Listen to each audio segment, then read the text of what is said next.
एक शानदार महल था जो फूलों और पानी के चश्मों से घिरा था। हर चीज परफेक्ट थी, सिर्फ एक चीज नहीं थी, मुस्कान। राजा ने उदास नजर से रानी की तरफ देखा और कहा, शहजादी ज़ोया ने कभी मुस्कुराया ही नहीं, ना बचपन में, ना अपनी बर्थडेज पर, ना ही जब महल में सब लोग मस्खरे के तमाशा देख रहे थे। रानी ने हल्की सी सांस भरी। वो ठंडी या गुस्से वाली नहीं है, सिर्फ बहुत खामोश है। उसका दिल पूरा है, लेकिन जैसे बंद है। शहजादी ज़ोया खिड़की से नीचे महल का सहन देखती रहती थीं। वो पलक भी नहीं झपकती थीं। राजा ने रानी से कहा, उसका चेहरा महल को रोशन कर देता है, लेकिन उसकी आंखों में खुशी का नामो निशान नहीं था। महल की नौकरानी भी बहुत हल्के कदम रखती थीं। उसे डर होता था कहीं शहजादे की खामोशी न टूट जाए। राजा महल की ये खामोशी और उदासी बर्दाश्त नहीं कर पा रहा था। उसने गहरी सांस ली।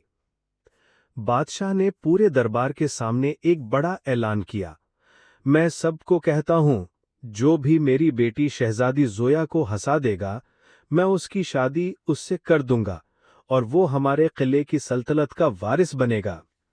रानी ने धीरे से कहा, क्या तुम्हें लगता है ये काम करेगा?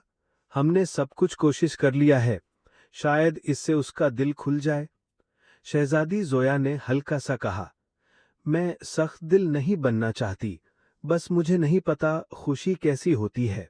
ये खबर पहाड़ों, समंदरों और रेगिस्तानों तक फैल गई। शहजादी को हंसाओ, उसका दिल जीतो और किले की हुकूमत भी। किले के दरवाजे खुल गए। हर मुल्क से लोग आए। कुछ शहजादे, कुछ फनकार, कुछ अजीब लोग, सब सिर्फ शहजादी को हंसाना चाहते थे। एक सोने की जंजीर पहने शहजादा नाचते हुए ऊंट पर चढ़ने लगा, मगर ऊंट बैठ गया और वो नीचे गिर गया। एक जोकर ने जलते अनारस उछाले, फिर उसकी पैंट में आग लग गई।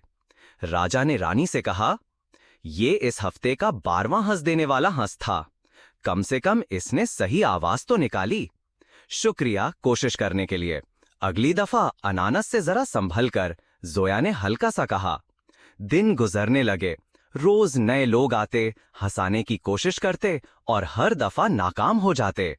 लेकिन शहजादी ज़ोया के चेहरे पर एक हल्की सी मुस्कान भी नहीं आई। ज़ोया ने अपनी नुकरानी बानो से कहा, ये लोग इतनी कोशिश क्यों करते हैं? हर हफ्ते नए बेवकूफ यहां आते हैं। बानो ने कहा, सब चाहते हैं कि वो ही तुम्हें हंसाने वाले हों शहजादी। ज़ोया ने कहा, ये सब नकाब पहनते हैं, जैसे पुतलियों की तरह नाचते हैं। मुझे दिखावा नहीं चाहिए, मुझे सच चाहिए।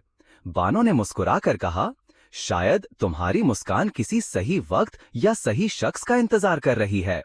ज़ोया ने कहा, अगर ऐसा कोई है तो मैं अब तक उससे मिली नहीं। और फिर एक और चुप सुबह गुजरी, उसी किले में जहां शहजादी कभी नहीं मुस्कुराती थी। लेकिन उस किले से बाहर दूर एक लड़का रहता था, हैदर। हैदर बहुत सिंपल था। वो गांव की बेकरी साफ करता था, जानवरों से बातें करता था। अरे नहीं स्प्रिंकल्स, ये मेरा सैंडविच है। अच्छा ठीक है, तुम जीत गए, हैदर हंसकर बोला। गांव वाले हंस दिए। हैदर ने कंधे उचकाए, मुस्कुराया और अपनी नाक से आटा साफ कर दिया। एक गांव वाला बोला, शहजादी ज़ोया कभी नहीं मुस्कुराती और जो उसे हंसाए उसे ताज मिलता है। हैदर ने कहा, उसने कभी नहीं मुस्कुराया? एक बार भी नहीं? कितनी उदास बात है। हैदर ने सोचा, शायद शहजादी को मजेदार बातें नहीं चाहिए, शायद उसे सिर्फ कोई सच्चा इंसान चाहिए। उसने अपनी झाड़ू, नाचती मुर्गी और स्कार्फ चबाते बकरी को देखा और कहा, चलो फिर चलते हैं किले में। जब हैदर किले के दरवाजे पर पहुंचा तो सिपाही हैरान हो गए। उसके गाड़ी में अजीब चीजें भरी हुई थीं। एक सिपाही ने पूछा, तुम शहजादी को मनोरंजन एंटरटेन करने आए हो? हैदर हंसकर बोला, शायद हां, या अगर चाहो तो पहले किला साफ कर दूं।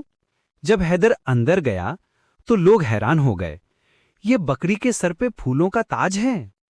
शहजादी ज़ोया ने पहली दफा हैरानी से पलक झपकाई। हैदर तो चलती फिरती मुसीबत था, लेकिन साथ ही एक छोटी सी खुशी की आंधी भी था। उसने एक खराब टॉय ठीक करना चाहा, वो फट गया और उसके चेहरे पे चमकदार चमक फैल गई। उसने मुर्गी की जगह झाड़ू को केक खिला दिया।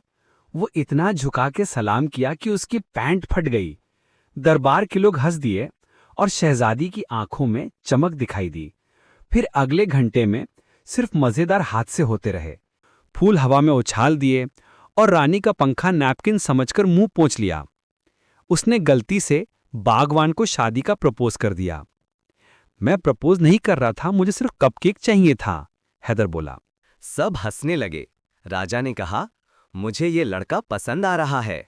फिर वो पल आया। हैदर ने शहजादी के बाज को इम्प्रेस करने के लिए अपने सर पर पाई रख ली। बाज ने आके पाई उठाई और राजा के चेहरे पर क्रीम फेंक दी। राजा चिल्लाया, क्यों मैं? और तब पहले एक छोटी हंसी की आवाज, फिर हल्की सी हंसी, फिर जोर का हंसना निकला शहजादी जोया के मुंह से। सब रुक गए। शहजादी सच में हंस रही थी। शहर भर में घंटियां बज गईं। लोग गलियों में नाचने लगे।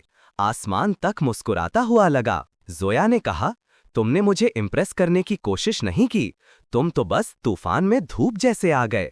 हैदर हंसकर बोला, मैं तो बस बिजली की तरह गिरता हूं।